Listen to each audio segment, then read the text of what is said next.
ఈ రోజు మరి చాలా important day in Baba's history and also Baba అన్నారు కదా, Hamirpur is my heart and Andhra is my head. So heart కి ఇవాళ చాలా పెద్ద వరం ప్రసాదించినటువంటి రోజు 10th ఫిబ్రవరి 1954. అంటే దాదాపు ఆ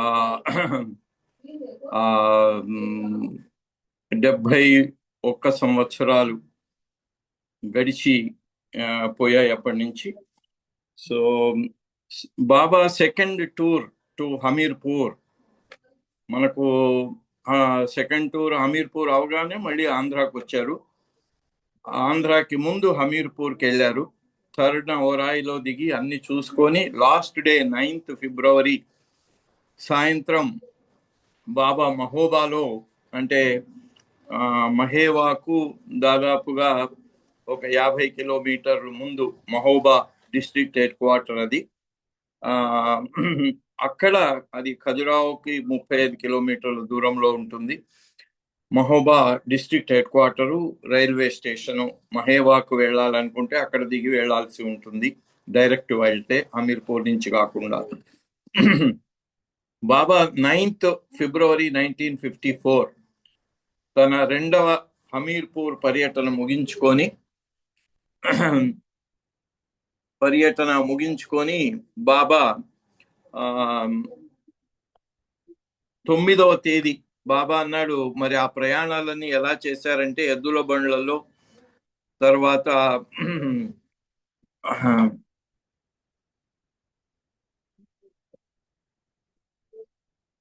చాలా కష్టమైనటువంటి ప్రయాణాలు చేశారు. ఇచ్చోరా, ఎందుకంటే ఒరాయి నుంచి ఇచ్చోరా వెళ్ళారు బాబా. ఇచ్చోరా నుంచి ఆ బోకార్ ఇవి టీకార్ అన్ని తిరుగుతూ బాబా మళ్ళీ హమీర్పూర్ వెళ్ళి, హమీర్పూర్ నుంచి మళ్ళీ ఇటు మహోబాకు వచ్చి, మహోబాలో 9 సాయంత్రం ప్రజాదర్శనం ఇచ్చి, అక్కడ బాబా ఉన్నట్టుండి అన్నారట, ఇక ఈ అలసిపోయాను నేను, today I want to take rest అన్నారు. అంటే వాళ్ళు అన్నారు, మహోబాలో మంచి హోటల్స్ కూడా ఉన్నాయి బాబా, అక్కడ ఏర్పాటు చేస్తాము అన్నారు. అప్పుడు ఆ జమానాలో ఉన్న, అప్పటికి అవైలబుల్ ఉన్న అవి. అయితే బాబా అన్నారు, no I would like to take rest in my home అన్నాడు. నా ఇంట్లో నేను విశ్రమించదలుచుకున్నాను అన్నారు. అది ఏమిటి? మహేవాలో మొట్టమొదటి విజిట్ 1952లో బాబా వెళ్ళినప్పుడు 23, 24 అక్కడ మకాం చేశారు. ఆయన కోసం ఒక చిన్న కొండ కాదది, దిబ్బలాగా ఉంటుంది, దానిపైన కుటీరం ఏర్పాటు చేశారు. ఆ కుటీరం ఏర్పాటు చేసినప్పుడు రాత్రి మోళ్ళు పనిచేశాడు ఆ కుటీరాన్ని. అదంతా కర్రలతోనే చేశారు, పెంకుల ఇది. దాన్ని తయారు చేసినటువంటి ఆ కార్పెంటర్ రాత్రి మోళ్ళు పనిచేశారు. అది ఇంకా తడి ఆరలేదు. అలాంటి ఆ దాంట్లోనే విశ్రమించి నా ఇల్లు అన్నారు బాబా, ఇట్ ఈస్ మై హోమ్ అన్నారు. ఇతను రాత్రిళ్ళు తయారు చేస్తుంటే చుట్టుపక్కల పొలాల్లో ఉన్న వాళ్ళు, చేలల్లో కాపలా కోసం ఉన్న వాళ్ళందరికీ కూడా సుగంధ పరిమళాలు, అక్కడేదో పెద్ద హవనం జరుగుతున్నట్టు, దాంట్లో ఏదో సుగంధ ద్రవ్యాలు వేస్తే ఆ పరిమళం వ్యాపించినట్టుగా పరిమళాలు, శంఖనాదాలు అన్ని విన్నారు ఆ చుట్టుపక్కల వాళ్ళు. అంటే బహుశా మరి అక్కడ పనిచేసింది ఈ కార్పెంటర్ ఒకడే దాన్ని కంప్లీట్ చేయటానికి. ఇదంతా ఎట్లా వచ్చింది అంటే, మరి దేవతలే స్వయంగా వచ్చి అక్కడ ఈ పని జరుగుతుంటే ఈ యుగావతారుడు అక్కడ వచ్చి ఉండబోతున్నాడు అని దానికి సూచనగా నాంది ప్రస్తావన చేస్తున్నారా. ఆ ప్రాంతాన్ని అవతారుని యొక్క అక్కడ బసకి అవతారుడు ఉండటానికి వీలుగా దాన్ని అంత పవిత్రంగా తయారు చేశారా దేవతలు అన్నటువంటి ఆ అనుభూతి వాళ్ళందరికీ కలిగింది. సో బాబా 9th ఫిబ్రవరి 1954 తన రెండవ పర్యటన ముగించుకొని నేను నా ఇంట్లో విశ్రమిస్తాను అన్నారట. అని బాబా 3 విషయాలు చెప్పారట. ఇంకా నేను విశ్రమిస్తాను కాబట్టి దర్శనాలు ఉండవు, ఎవరు నా దర్శనం కోసం రావద్దు మహేవాకి, ఫస్ట్ కండిషన్. సెకండ్, నేను విశ్రమిస్తాను కాబట్టి ఇక ఎవరు రావద్దని చెప్పాను కాబట్టి దర్శనాలు లేవు. అలాగే నేను విశ్రమిస్తాను కానీ నాకు ఎలాంటి భోజనం కానీ ఏమీ అక్కర్లేదు. ఐఎమ్ ఫుల్, నాకు ఏది తినాలనిపించటం లేదు కనుక నేనేమి తినను, దర్శనం ఇవ్వను, తినను, అలాగే విశ్రమిస్తాను. ఈ 3 పాయింట్లు బాబా చెప్పారట. చెప్పి అక్కడి నుంచి బయలుదేరి ఆయన కబురాయ్, నియరెస్ట్ ప్లేస్, ఇప్పుడు అది మెయిన్ రోడ్లో ఉండేది కబురాయ్. అక్కడి నుంచి మనం ఇంటీరియర్కి వెళ్ళాలి మహేవాకు వెళ్ళటానికి. ఆ కబురాయికి రాగానే అక్కడ బాబా ఒక స్కూల్కి వెళ్ళారు, junior college, Akhand junior high school. అది ఆ ఏరియా పేరు గౌహాడి అంటారట దాన్ని. కబురాయి కానుకొని ఉంటుంది. అది రైల్వే స్టేషన్ కు దగ్గరలో ఉంటుందట ఇది, ఈ అఖండ్ జూనియర్ హై స్కూల్. అయితే అక్కడ అనుకోకుండా దర్శనం ఇచ్చేశారు బాబా 5 గంటలకు, సాయంత్రం 5 గంటలకు. అంటే ఈ సమయంలో బాబా ఆ 71 సంవత్సరాల క్రితం 9వ తేదీన కబురాయిలో దర్శనం ఇచ్చారు, ఆ అఖండ్ జూనియర్ హై స్కూల్. తర్వాత అక్కడ ఆ జూనియర్ కాలేజీలో పనిచేసే టీచర్లో ఒక టీచరు, రుద్ర ప్రతాప్ అనేటువంటి టీచరు, ఆయన బాబాకు స్వాగతోపన్యాసం చేసి అక్కడ బాబాను ఆహ్వానిస్తే బాబా వాళ్లకు ఈ సందేశం ఇచ్చారు. ఆ సందేశాన్ని చదువుకుందాం. అంటే 9 సాయంత్రం నిన్నటి రోజు బాబా మహేవాకు వెళ్ళటానికి ముందు అక్కడ ఇచ్చిన దర్శన కార్యక్రమంలో ఈ సందేశం ఇచ్చారు. మహేవాలు మాత్రం దర్శనం ఇవ్వనన్నారు, తర్వాత భోజనం చేయనన్నాడు, కేవలం విశ్రమించడానికే వస్తున్నాను అన్నారు. అయితే ఆ మెసేజ్ ఏమి ఇచ్చారంటే కబురాయి మహేవాకు ముందు ఉన్నటువంటి రోడ్డు మీద ఉన్న ఆ గ్రామంలో, when the fully grown fully conscious man becomes childlike. బాబాకు పిల్లలంటే ఇష్టం, మస్తులంటే ఇష్టం, అందుకని ఇక్కడ పిల్లలను ఉదహరిస్తున్నాడు. మీరు పెద్దవాళ్ళైపోయి, పెరిగి పెద్దవాళ్ళైపోయి, మీ చైతన్యం కూడా బాగా పూర్తిగా వికసించిన తరువాత మీరు చిన్న పిల్లల్లాగా అయినట్టయితే, చైల్డ్ లైక్ అన్నారు బాబా, చైల్డిష్ అనలే. చైల్డిష్ ఆయనకి ఇష్టం లేదు, చైల్డ్ లైక్, చిన్న పిల్లల్లాగా. ఎందుకు చిన్న పిల్లల్లాగా ఉంటే, చిన్న పిల్లలకు మనకు పాట కూడా ఉంది కదా, పిల్లలు దేవుడు చల్లని వారే, కళ్ళ కపటం ఎరుగని చల్లని. అంటే పిల్లలకు కళ్ళ కపటం అనేది తెలియదు. అందుకని బాబా మీరు పెద్దగా అయిపోయిన తర్వాత కూడా చిన్న పిల్లల్లాగా ఉన్నట్టయితే, అంటే చిన్నపిల్లల్లాగా ఉంటే క్వాలిటీస్ ఏంటో కూడా చెప్తున్నారు బాబా. డిజైర్లెస్ అంటే చైల్డ్ లైక్ కావాలి, డిజైర్లెస్.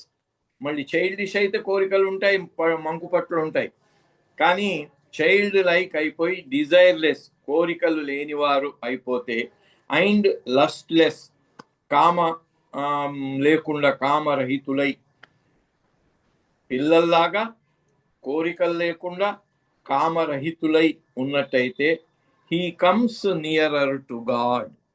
అలాంటి వాడు పెద్దగా అయిపోయిన తర్వాత కూడా ఈ 3 క్వాలిటీస్, పిల్లల్లాగా, కోరికలు లేనటువంటిది కామ్యరహితుడై, అట్లాగే లస్ట్లెస్, ఇలా ఈ 3 క్వాలిటీస్ కానీ డెవలప్ అయి అలా మీరు ఉండగలిగితే, అలాంటి వ్యక్తి ఎవరైనా he comes nearer to God, అతను భగవంతుడికి దగ్గర అయిపోతాడట.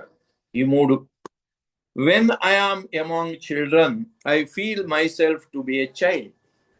అందుకనే నేను పిల్లల మధ్యన ఉన్నప్పుడు, ఎప్పుడైతే పిల్లలతో కూడి ఉంటానో నేను కూడా చిన్న పిల్లవాడిని అయిపోతాను.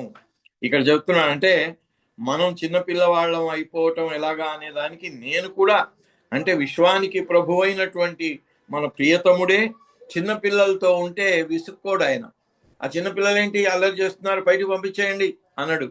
వాళ్ళతో పాటుగా మరి గురుప్రసాద్లో మనం ఫిలిం కూడా చూస్తాం, వాళ్ళు అందరూ ఒకళ్ళ వెనుక ఒకళ్ళు రైలు బండిలాగా కూకు అనుకుంటూ నడుస్తే ఎలా ఉంటారు, అలా వాళ్ళ ముందు బాబా నడిచారు ఆ పిల్లలతో పాటుగా. అంటే పిల్లల్లో పిల్లవాడైపోతాడు Baba. When I am among the poor I feel no one is poorer than me. అలాగే పేదవారి మధ్యకి నేను వెళ్ళినప్పుడు నేనే ఆ పేదవాళ్ళందరికంటే పేదను, నిరుపేదను అనే భావంతో ఉంటాను. భావమే కాదు, యాక్చువల్ ఎక్స్పీరియన్స్ అయింది. When I am among rich and influential people I feel I am emperor of all. అలాగే పేదవాళ్ళలో ఉంటే నిరుపేదలాగా, అలాగే చాలా ధనికులు చాలా ఉన్నత స్థాయికి చేరిన వాళ్ళ మధ్యలో ఉన్నప్పుడు నేను చక్రవర్తిలాగా ఉంటాను. I feel I am emperor of all. నాకు ఆ అనుభూతి ఉంటుంది. For you students 2 things are necessary.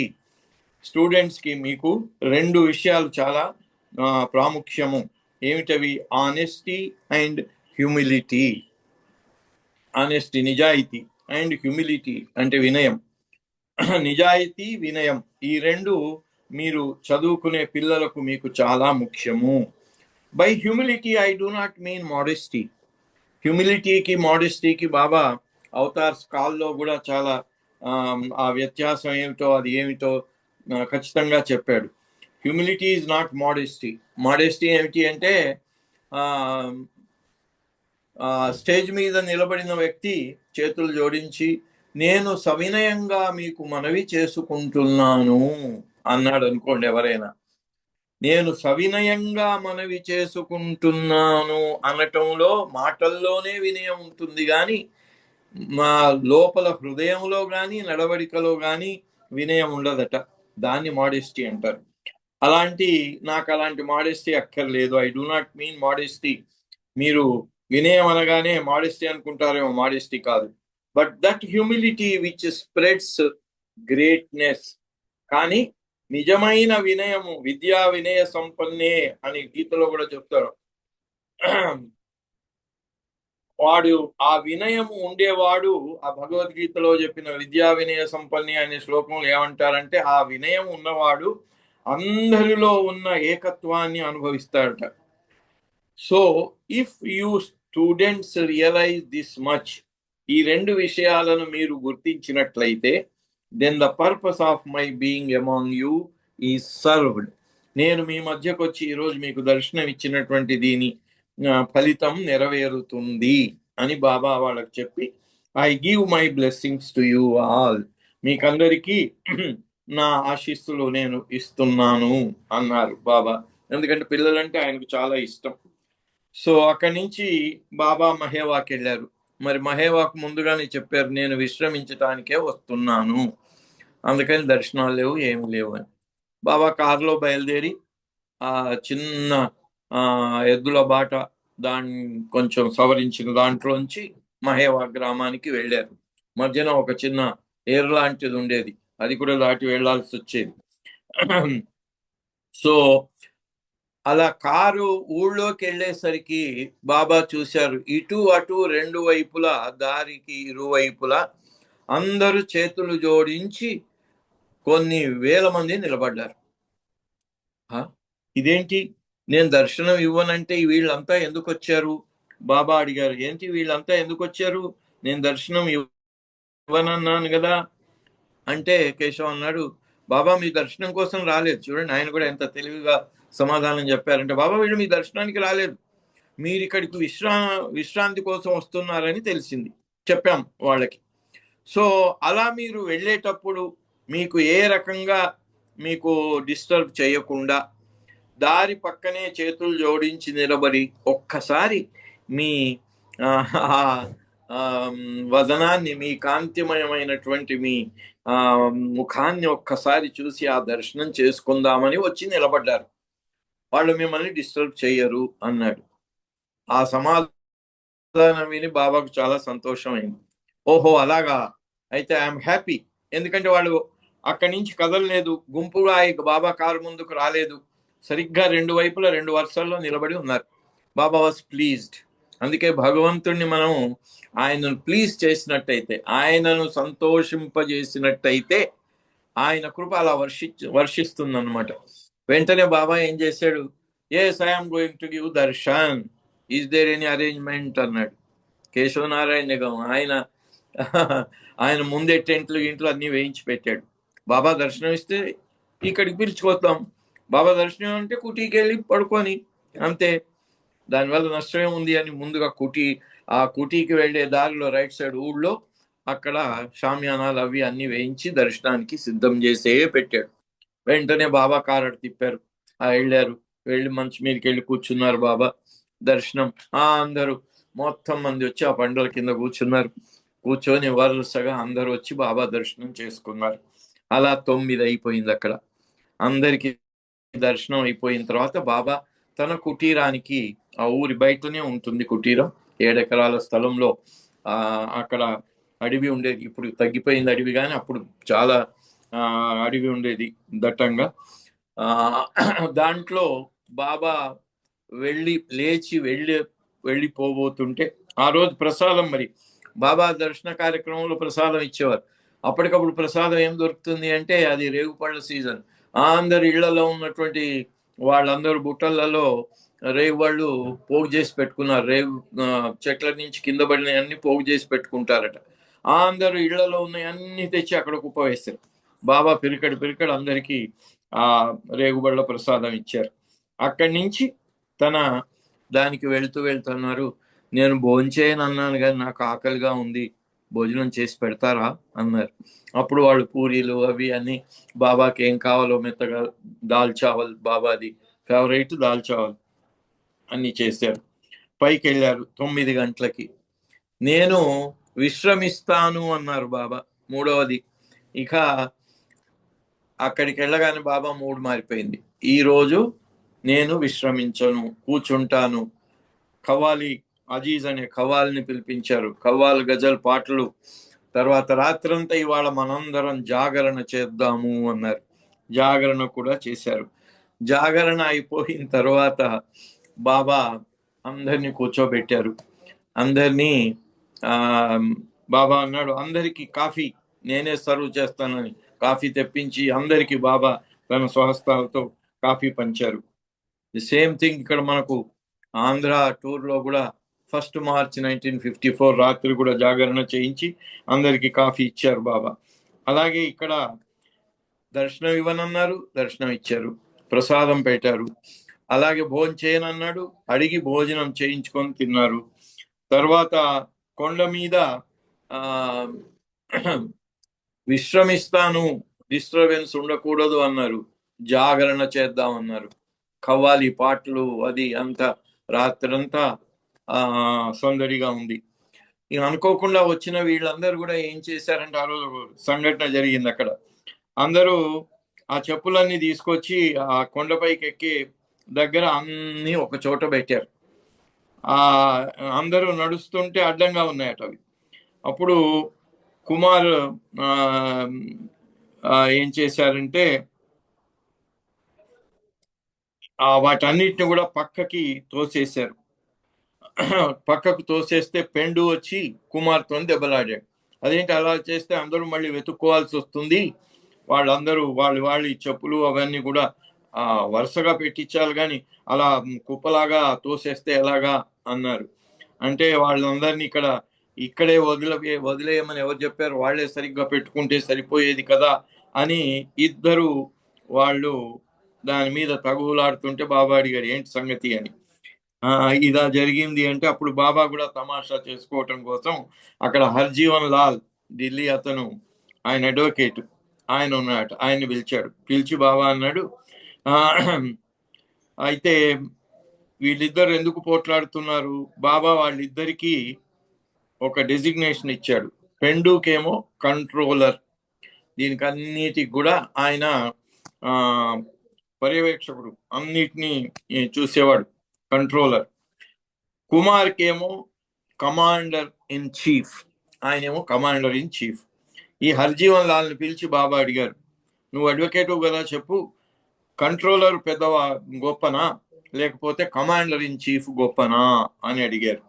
అడిగితే ఆయన హర్జీవన్ లాల్ అంటాడు, బాబా ఇది చాలా కష్టమైనటువంటి పనే, ఇది మీకు తెలుసు, మీరు సర్వజ్ఞులు కదా, దీంట్లో ఎవరిని గొప్ప అనే విషయం మీకే తెలుసు కదా, యూ ఎలోన్ నో అని చెప్తే అది సరైన సమాధానం కాదు.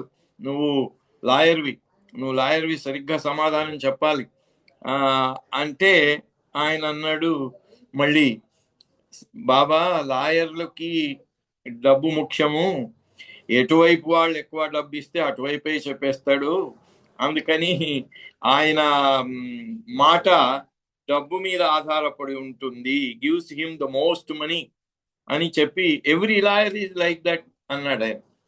దిస్ మేడ్ బాబా లాఫ్, బాబాకు నవ్వు తెప్పించిందట ఆయన చెప్పిన.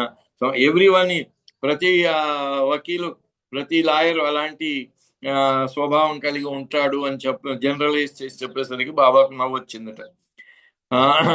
అప్పుడు ఈ చెప్పులన్నీ కూడా పక్కకి కుప్పకు తోసేసింది ఎవరు అంటే, దాంట్లో అందరూ చాలా మంది పాత్ర ఉంది కానీ ఎవరు చెప్పలేదట. పంకరాజు మాత్రం నేను చేశాను, దాంట్లో నేను కూడా ఉన్నాను అంటే బాబా ఆయనకి చాలా చివాట్లు పెట్టాడట.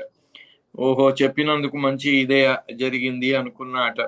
బాబాస్ గిఫ్ట్ టు పంకరాజ్ and others went without it. ఎవరు చెప్పకుండా దాచుకున్న వాళ్ళు చూడండి, వినయం, అక్కడే బాబా చెప్పాడు వినయము నిజాయితీ అని.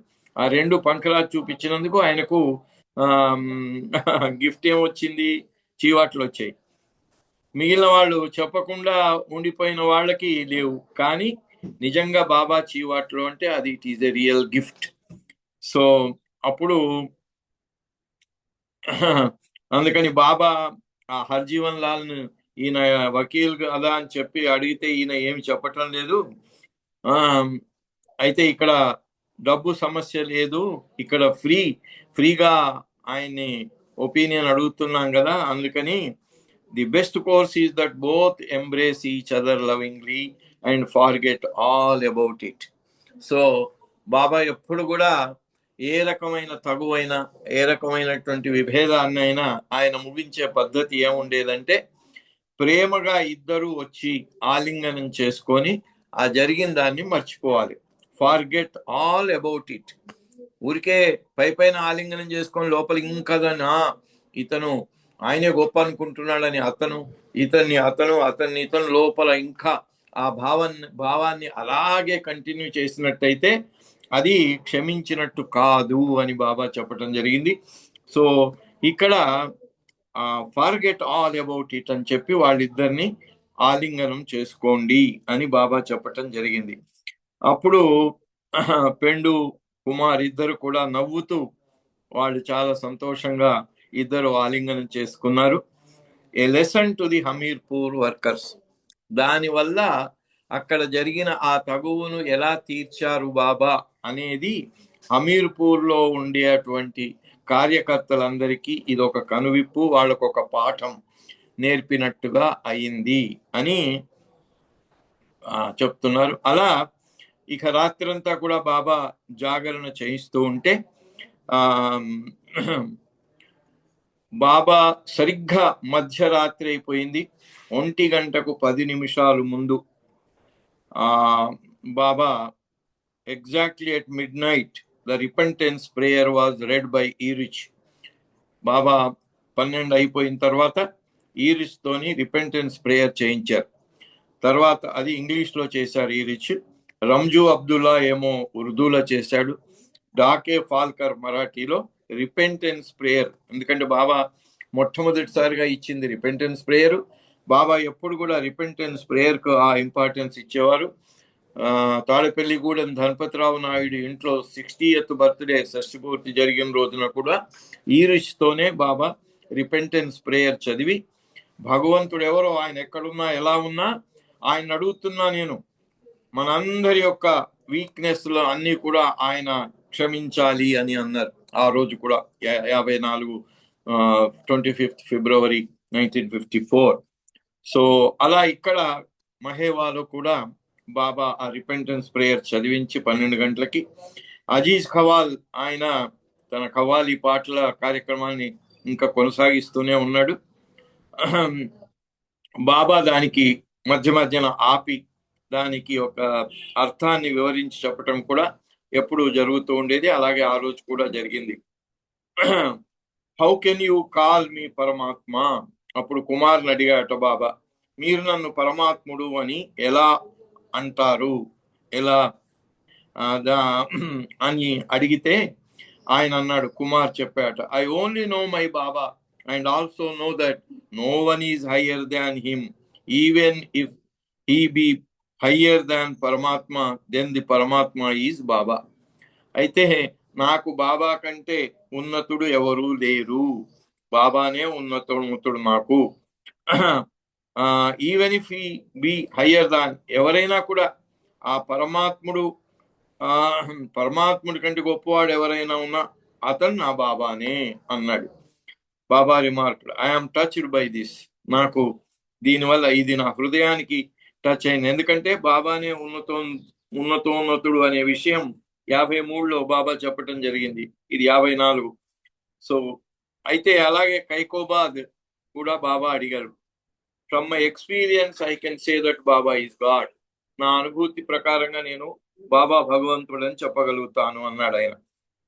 At 1 AM Baba remark to Keshav, you have no idea what good fortune is being granted to you at this moment. ఉదయం 1 గంటకి బాబా కేశవ్తో చెప్తూ, మీకు నేను ఇవాళ ప్రసాదించే అటువంటి భాగ్యము ఇంత అంత అని మీకు తెలియదు అని చెప్తూ అక్కడ ఉన్న వాళ్ళందరినీ కూడా బాబా ఇలా చెప్పారు, I feel in an extremely good mood now, and although I still do not find it proper to tell about my next advent after 700 years, as I promised to Kumar, this much I can say today that one time I will tell about it clearly.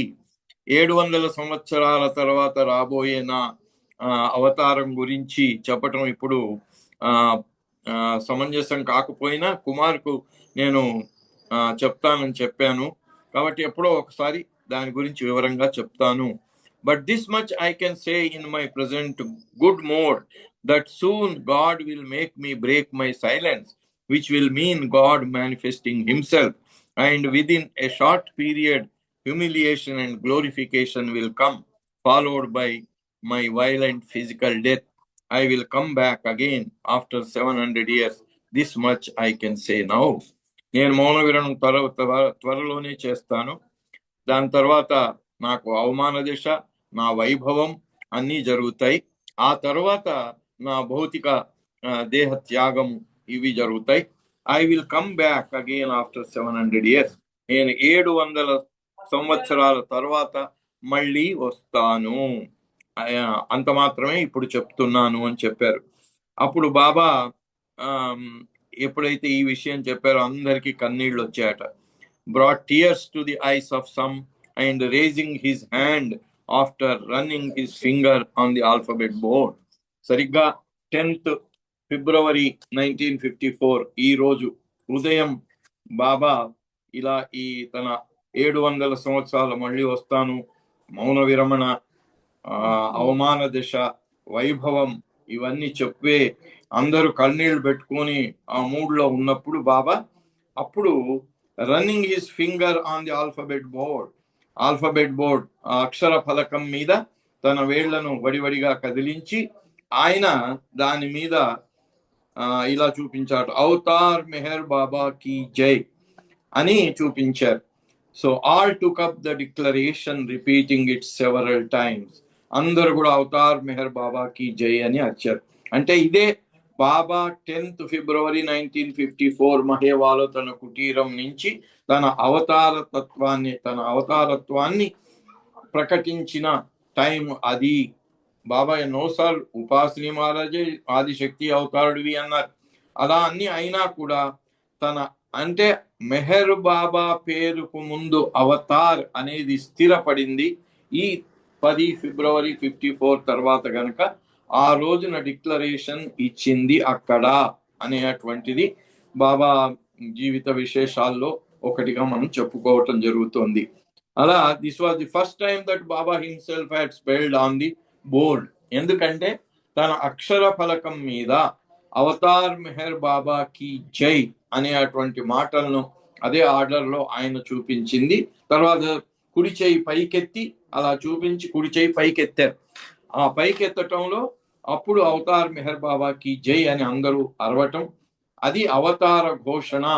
తన అవతార తత్వాన్ని ప్రకటించిన సమయము అనేటువంటిది. Age also join their క్రైస్.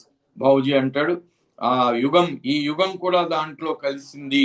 జై అవతార్ మెహర్ ప్రభు, may your work be crowned with success అని బాబుజీ తన యొక్క వ్యాఖ్యానం అక్కడ చెప్తూ, ఆ రోజున మహేవాలో తర్వాత జోరాస్ట్రియన్ క్యాలెండర్ ప్రకారంగా బాబా యొక్క జన్మదినం, యాక్చువల్గా బాబా జన్మదినం జరిపింది 25th February 1954 తాడేపల్లి గూడెంలో. కానీ జోరాస్ట్రియన్ క్యాలెండర్ ప్రకారంగా 60వ జన్మదినం బాబాది 10th February 1954. ఆ మహేవాలో బాబా అవతార్ మెహర్ బాబాకి జై అనే డిక్లరేషన్ ఇచ్చిన రోజు అక్కడ జరిగిందని, ఆ వెంటనే కేశవ్ మెహర్ చాలీసా పాడటం, బాబా అందరినీ కూడా ప్రేమతో అందరికీ ఆలింగనం ఇచ్చి విశ్రాంతి తీసుకుంటానని వెళ్ళినటువంటి ప్రియతముడు అలా జాగరణ చేసి తన అవతార తత్వాన్ని ప్రకటించడం. ఆదికే ఇరా అని చెప్పేవారు. ఆ రోజు తర్వాత ఎవరైనా సద్గురు మెహర్ బాబా అంటే ఆ లెటర్ తిప్పి పంపించేవాట, అవతార్ మెహర్ బాబా అని రాయండి అని. మెహర్ బాబా ముందు అవతార్ అనే పదం లేకుంటే ఆయన ఒప్పుకునేవాడు కాదట అని చెప్పేవాడు. ఇది తర్వాత సో అలా అక్కడ ఈ రోజున 10th February రోజున జరిగినటువంటి కార్యక్రమం గురించి మనం చెప్పుకోవటం, మరి ఈ అవకాశాన్ని వినియోగించుకుందాం. అవతార్ మెహర్ బాబాకి జై. జై బాబా మూర్తి గారు.